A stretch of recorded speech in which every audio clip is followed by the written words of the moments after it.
everybody can go ahead and open their religion books to page 49.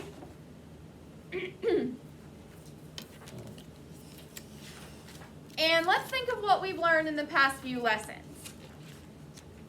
What made Adam and Eve sin? What made them want to sin back in the Garden of Eden? What made them want to sin in the Garden of Eden? Notice I didn't say who, I said what.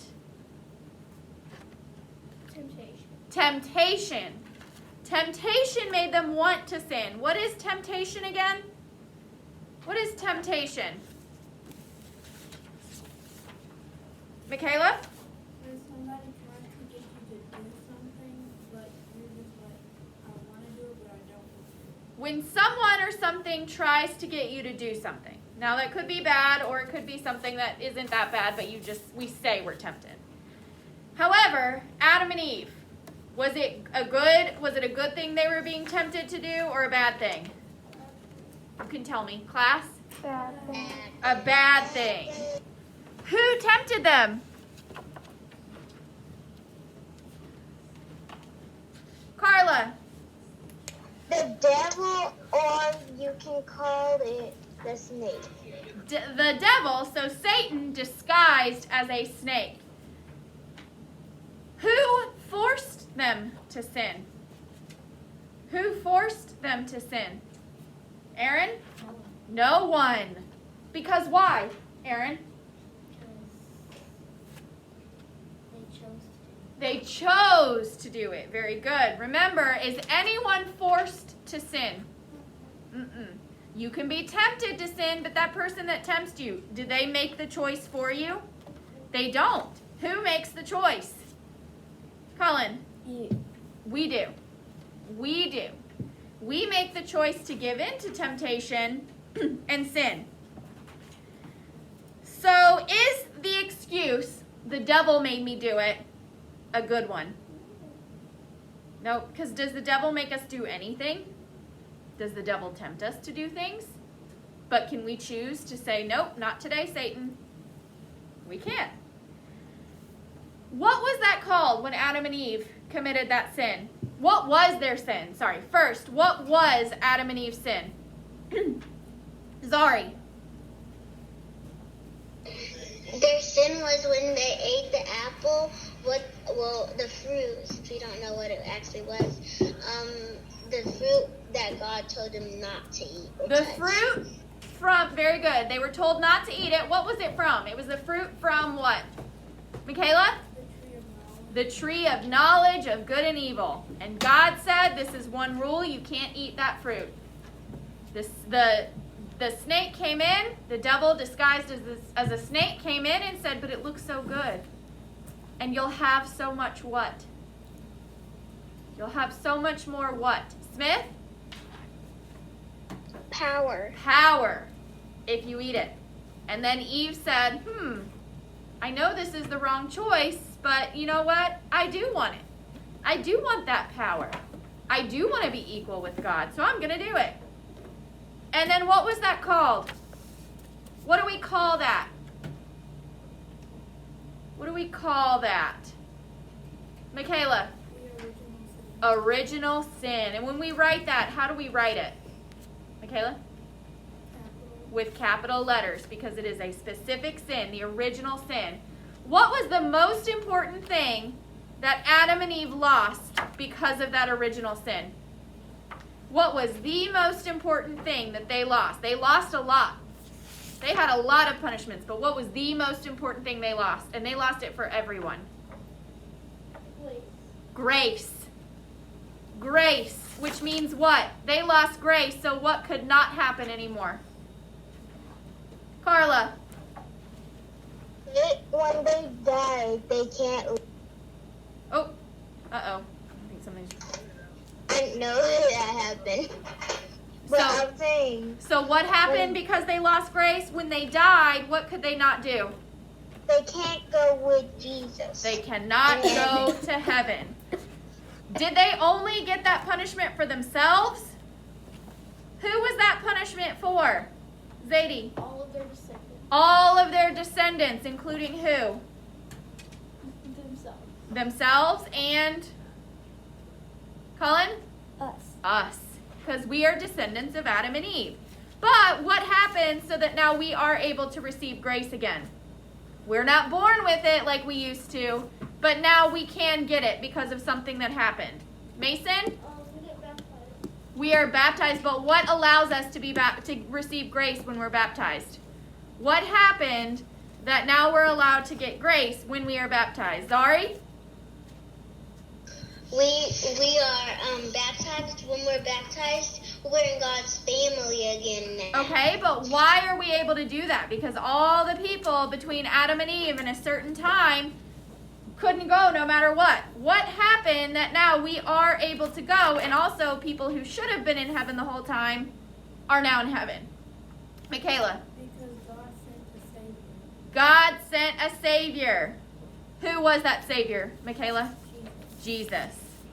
And remember, Jesus didn't rise from the dead for 3 days after he died, because what was he doing in those 3 days? Smith. He was freeing all the people who were supposed to be in heaven from hell. Very good. Great job. Okay. This is a question some of you got right away. Some of you struggled a little bit on page 48. Why was it so hard for Cain to make the right choice? It's the same reason that it's hard for us to make the right choice. Why was it hard for Cain to make the right choice? Victoria. I can't hear you. His parents created original sin. So he was born with what? His parents created original sin, which means he was born with what? He was born with it and He was born with original sin, which affected him. Remember, we talked about how before the original sin, Adam and Eve had no problems making the right choice. They knew what the right choice was and they made it. No issues. They knew exactly what it was. It was not hard for them at all. But then they committed that very first sin, and then they had original sin, which meant it was no longer easy to make the right choice. It's the same reason why sometimes it's not easy for us to make the right choice. Because what were we born with because of Adam and Eve? Zari. Original sin. Original sin. Very good. Okay, now let's talk more about temptation. Everybody, you should be looking at page 49. Ooh, somebody said this the other day. What do you think this little picture is at the top of the page? Kingston? The mark that God put on Cain. What was the purpose of that mark? Do you remember? Aaron, can you help him out loudly so we can hear you? Because even though Cain sinned, God still loved him and forgave him. Okay, so even though Cain sinned, he had a big sin, God still loved him and forgave him. So what was that mark for? It was on his forehead. Mason, what was the punishment that Cain had for killing his brother? He could not live in the village. He couldn't live in the village. He couldn't do his job anymore. So basically he was what? Poor and homeless. And that's a dangerous life. That's a dangerous life for somebody now. It was even more dangerous back then. So what was the purpose of that mark, Mason? So no one would kill him or attack him. So nobody would kill him or attack him, because everybody who saw that mark would know what? Oh, no, he was protected by God. That he was protected by God. Very good. One other thing I want to say really quick that I noticed in a lot of your answers. God is what kind of noun? Smith. A proper noun. A proper noun, because God is the specific name of God. So what does that mean about the word God when we're talking about God the Father? Zadie. It should always be capitalized. It should always be capitalized. Now, when you get older, you'll learn about like history of ancient Egypt and ancient Greece and ancient Rome, where they had gods. They had more than one god. Those kind of gods are lowercase. But when you're talking about God the Father, that's his specific name, so it is a proper noun, and you capitalize it. Okay, so let's look at page 49. And please read Kingston, loud and slow. Just read that very first little block of text, including the subtitle. Temptation. A little louder. Temptation.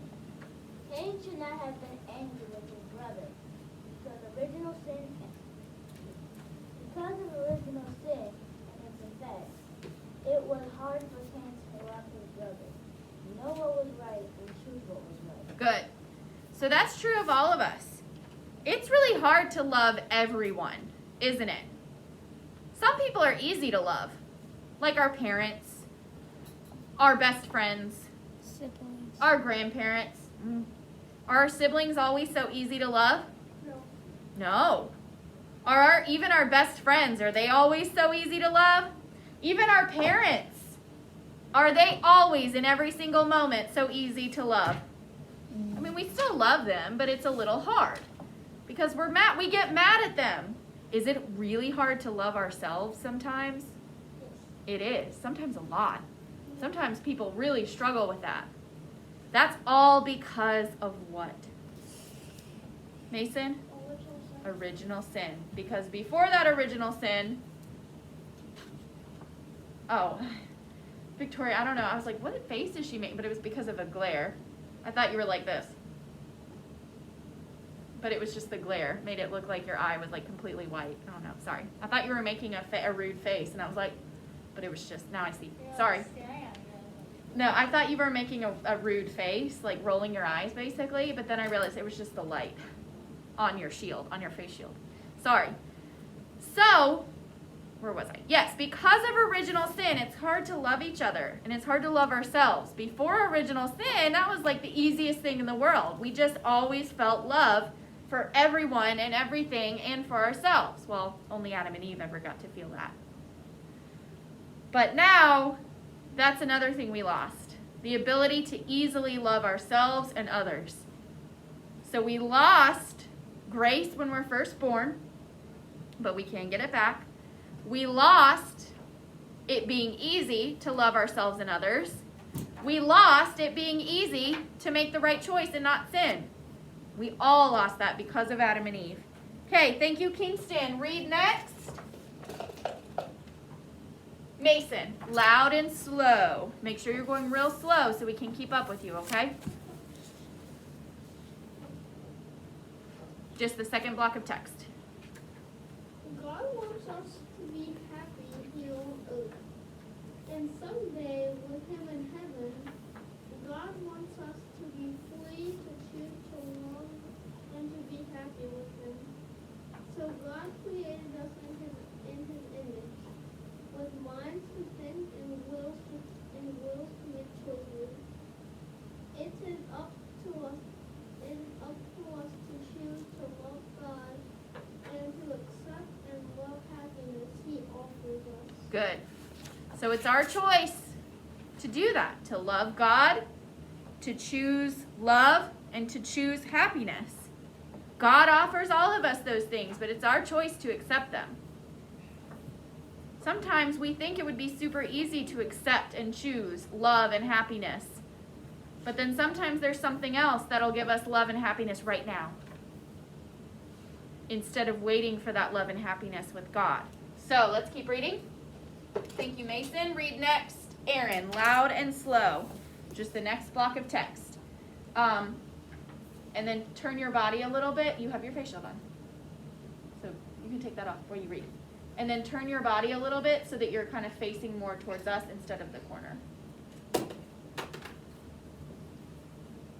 You can even put it in your lap and like almost turn your whole chair around.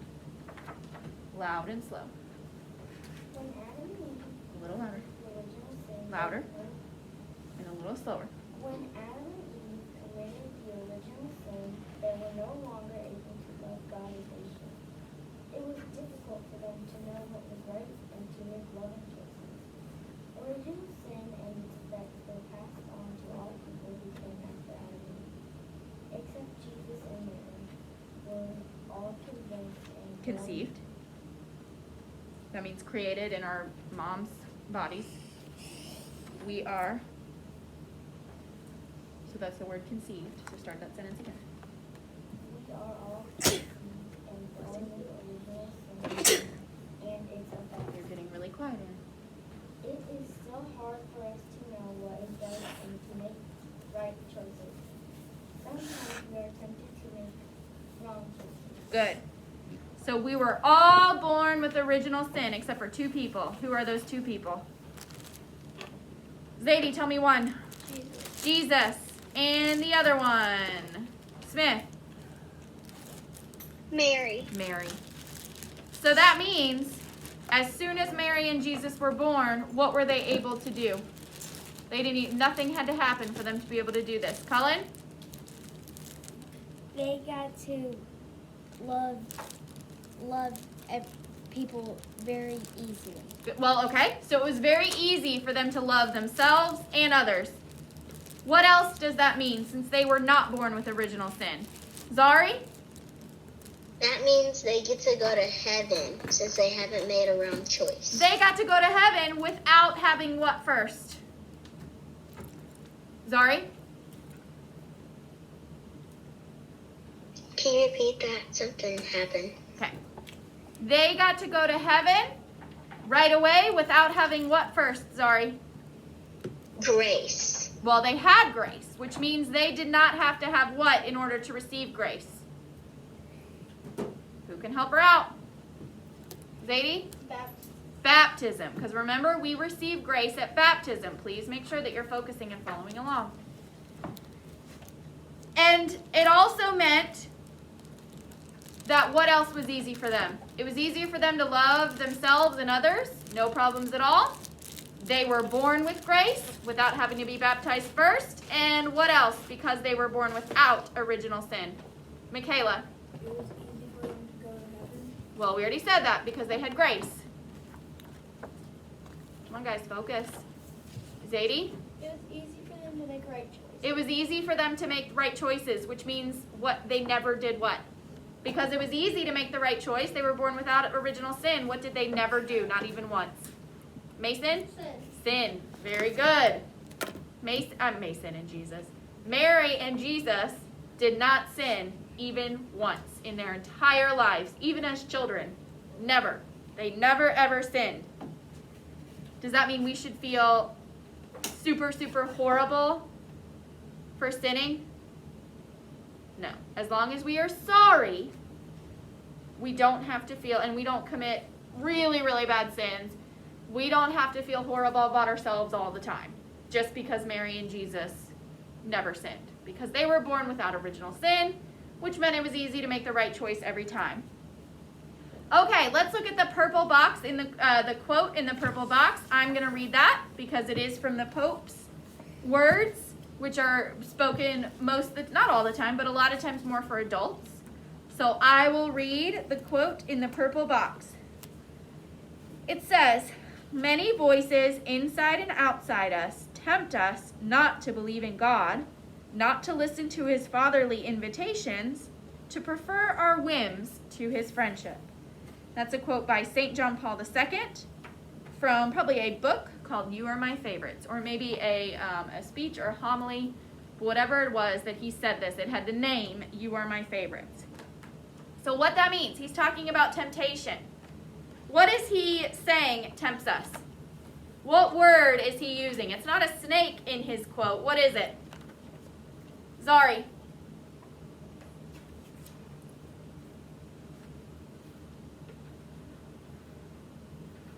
Michaela, make sure you have an answer before you put your hand up. Michaela? Voices. And sometimes we do. We feel like there are little voices in our head saying, you should go do this. It'd be really fun if your mom said not to go outside until she can watch you, but it'd be really fun to just go ahead and go outside, then you don't have to wait. Or, ooh, I see that $5 sticking out of my mom's wallet. She would never know it was gone. I can take it, and then I have $5 to use however I want. Sometimes, even if your mom doesn't catch you, is that still a sin? Yeah, because you still stole the money. So you have those voices in your head that say, oh, you know you're not supposed to eat your Halloween candy until after dinner. But Mom wouldn't know if I had one piece. She would never notice it was gone. We always have those voices. What are those voices? They are voices of what? Zari. They're voices to make us sin. So what? They are voices of what? I'm looking for a specific word. Cullen. Satan. Well, Satan, but doing what? Voices of, Michaela? Temptation. Which, when we listen and we do what those tempting voices tell us to do, are we loving God? You can show me. No, we're not. We're choosing not to love God. We know the right choice, but we're choosing to not listen to Him. We would rather do what we want to do instead of what God tells us to do.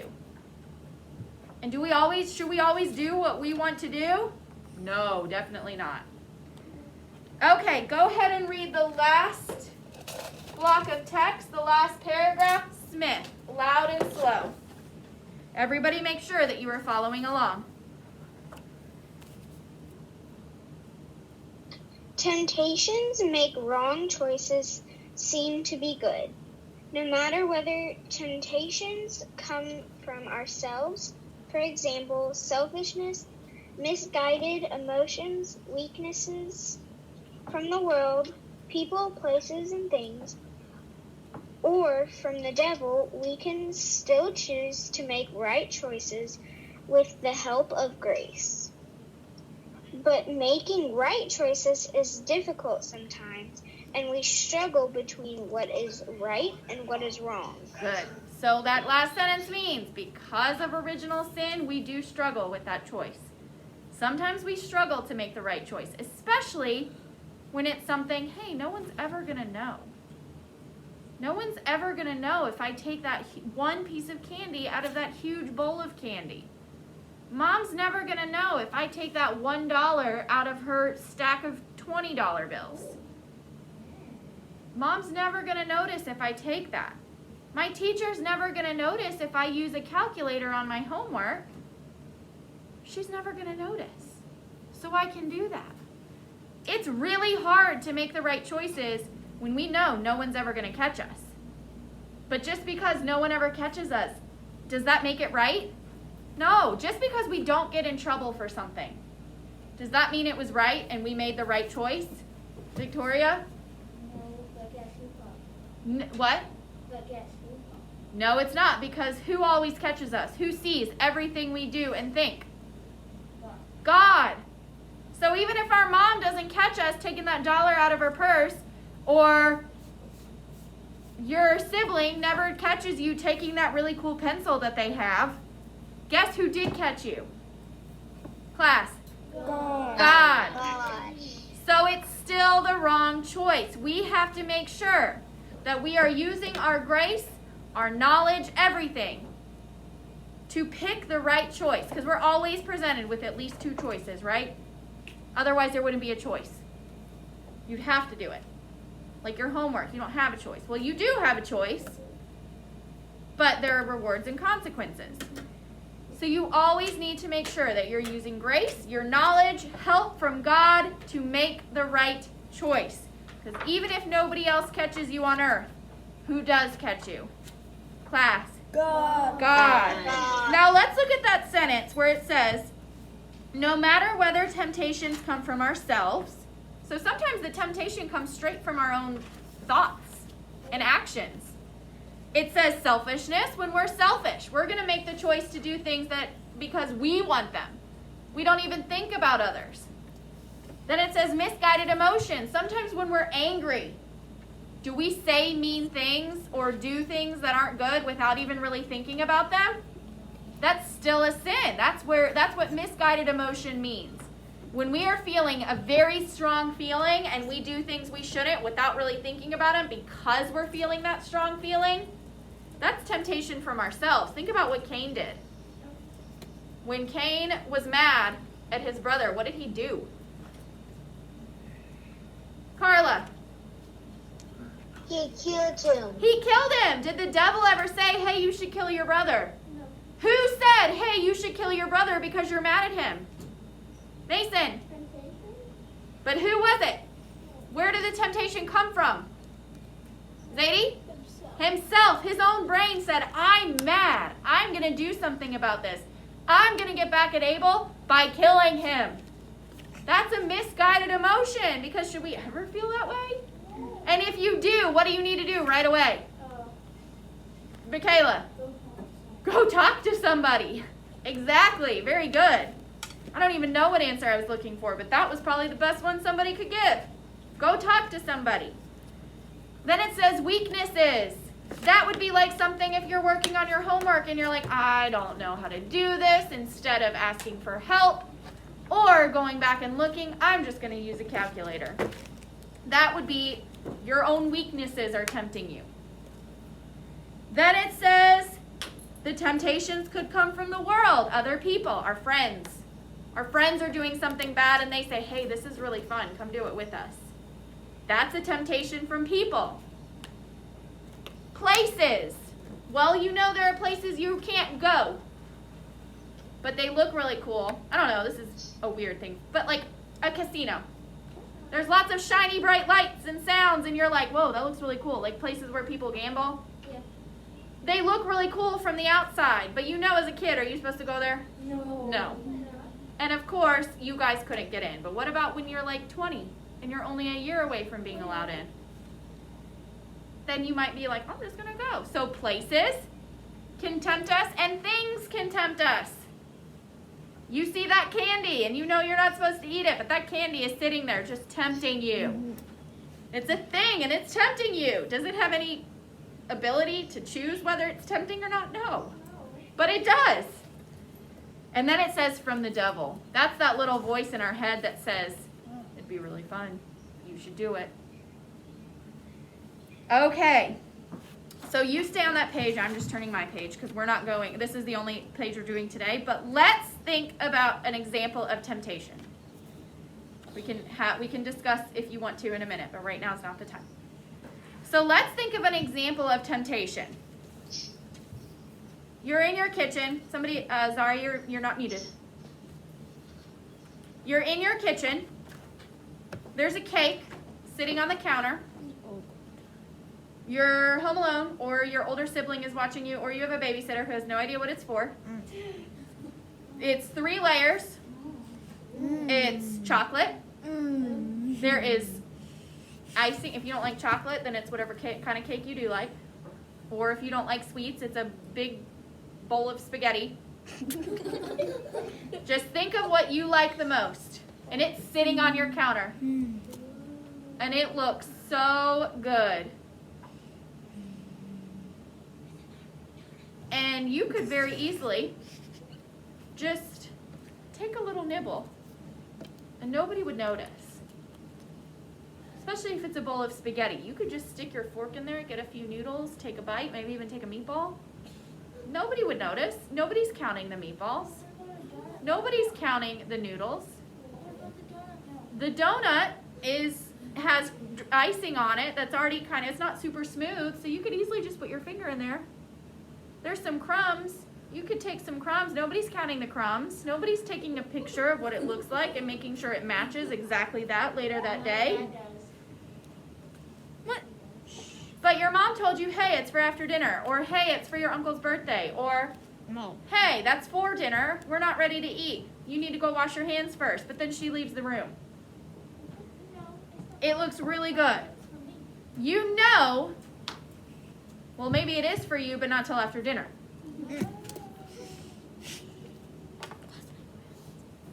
You know it's wrong.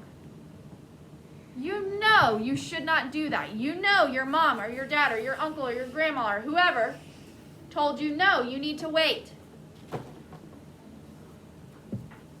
But you want it. You want it bad. You just want one little bite. Nobody's going to be able to tell. But you know if you did it, it's wrong. You know if you did it, nobody's going to catch you. You are struggling. And you give in. you do it. Or maybe you don't. But then you're really sad because you have to wait. What would it be like if you saw that thing that you really like on the counter that your mom told you not to eat yet, but there was no such thing as original sin? How would you feel? Would you feel upset that you can't have it yet? Aaron? There was no original sin. Would you be upset that you couldn't have it yet? No. Would you have any thought of what would happen if you took it? No. Would you be sad you had to wait? Would you be sad because you knew you were supposed to wait and you did it? No. How easy would life be if there had never been original sin? Everything would be great. We would all love each other. We would all love ourselves. We would have everything we need. There would be no suffering. There would be no sickness. That's awesome. There would be no pain. We would maybe even live forever. Although I don't know if I really want that. Or maybe when we're really, really, really old, we would just fall asleep and just go straight to heaven. And then our loved ones would be okay with it because they would know, okay, one day I'm going to fall asleep, go straight to heaven and see you again. It's your time to go. How would you feel about that world? You'd be like, it's your time to go. We've had a long time. We've had 100 years with you. I feel Gucci. We feel Gucci, as Victoria said. We would feel good about it, but why can't we have that world? Mason? Because of Adam and Eve's what? Original sin. When will we have that world again? Zari? Never everybody does. When we get baptized. Well, not necessarily, because some of us are baptized and it doesn't make it any easier. But now we can. When will we feel that again? Michaela? In heaven. So just because we don't have it now doesn't mean we'll never have that experience. Because when we go to heaven, heaven is what the world would be like if there was no original sin. That's what it would be. Okay, we have like 6 minutes before we need to. Well, no, never mind, I forgot. We can discuss for about 6 minutes and then we have academic choice time. Michaela, what would you like to say? Make sure it's loud so that the camera can pick it up and the girls at home can pick it up. If there was no sin, would anger or sadness even be a feeling? Nope. If you didn't hear, Michaela just asked, if there was no sin, would anger or sadness even be a thing? Nope. We would all be happy and excited and feel great all the time, physically and emotionally. Because we would also never get sick or have pain. Zadie. So earlier you were talking about like you wouldn't go to heaven if you did a really big sin. Wouldn't that be called mortal sin? Yes, which we might learn about. I know in our books last year we talked about the difference between mortal and venial sin. So we may talk about that more later, just in another chapter. I don't know, but yes. But mortal sin is like killing somebody. Yes, it's like you are turning your back completely on God if you commit a mortal sin. Venial sins are the ones that we normally commit. They're not good, No. but you can be forgiven for them. You're not completely turning your back on God. You told your parents a lie. Are you completely turning your back on God and saying, I don't love you, I never want to be with you? No. You're just in the moment, you've tempted yourself, and you're telling a lie. Mason, what would you like to say? Do some people hate Adam and Eve for committing original sin? Probably, but what is hate? Should we hate people? No. No. So hate is a sin. But guess what? If Adam and Eve had never committed their original sin, would there be hate in the world? No. Would there be war? No. Would there be diseases like COVID? Corona. No. None of it. Would our pets die after like 15 years? No. No, they would live as long as us. Colin, what would you like to say? Like in Christmas Chronicle when the brother stole the car. That wouldn't happen because there'd be no original sin and he'd have no desire to steal that car. Meaning? Michaela, what would you like to say? So movies won't even like have stuff like COVID never thought of it. Michaela just had a really good question. So movies wouldn't have sins in them. I never thought of that, but I guess not, because it wouldn't be a thing.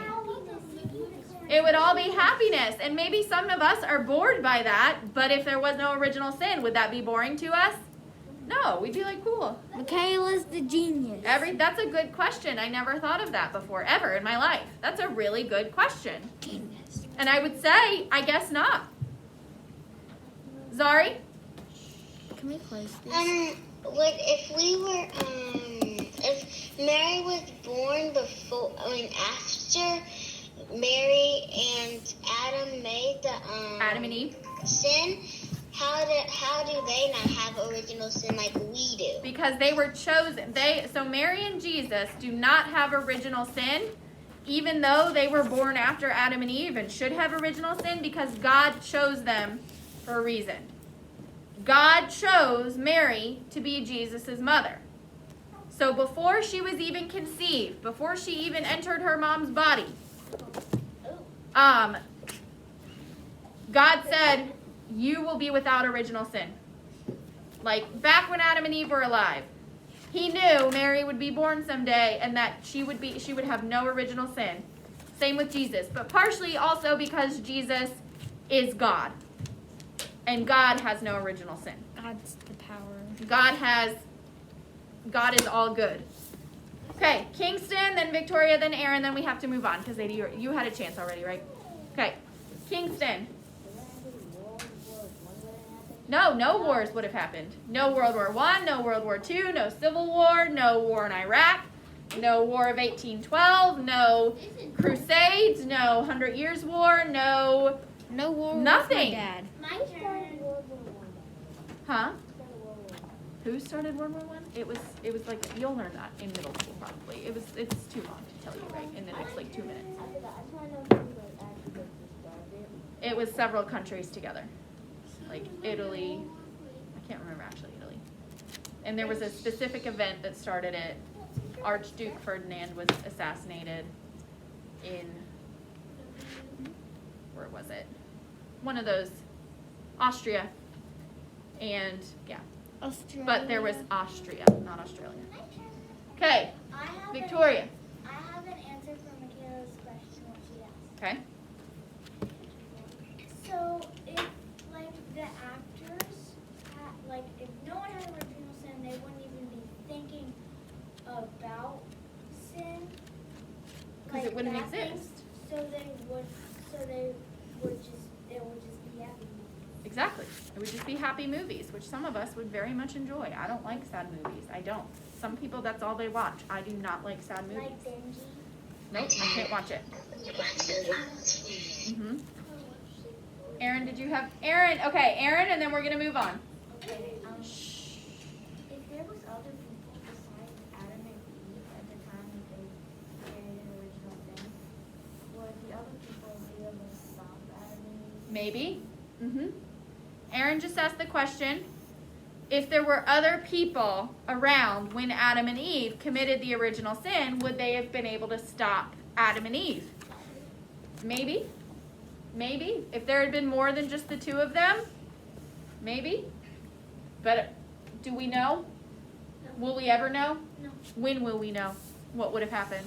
When will we know everything that has happened, will happen, and could have happened? Kingston. So tell us when. When we go to heaven. We'll know everything. We won't be as powerful as God, but we will know almost as much. Okay. Go ahead and close your books. We will start. We are having an extra day of religion in this chapter.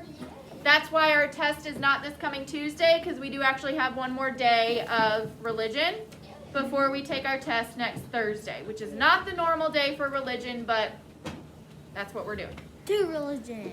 Okay.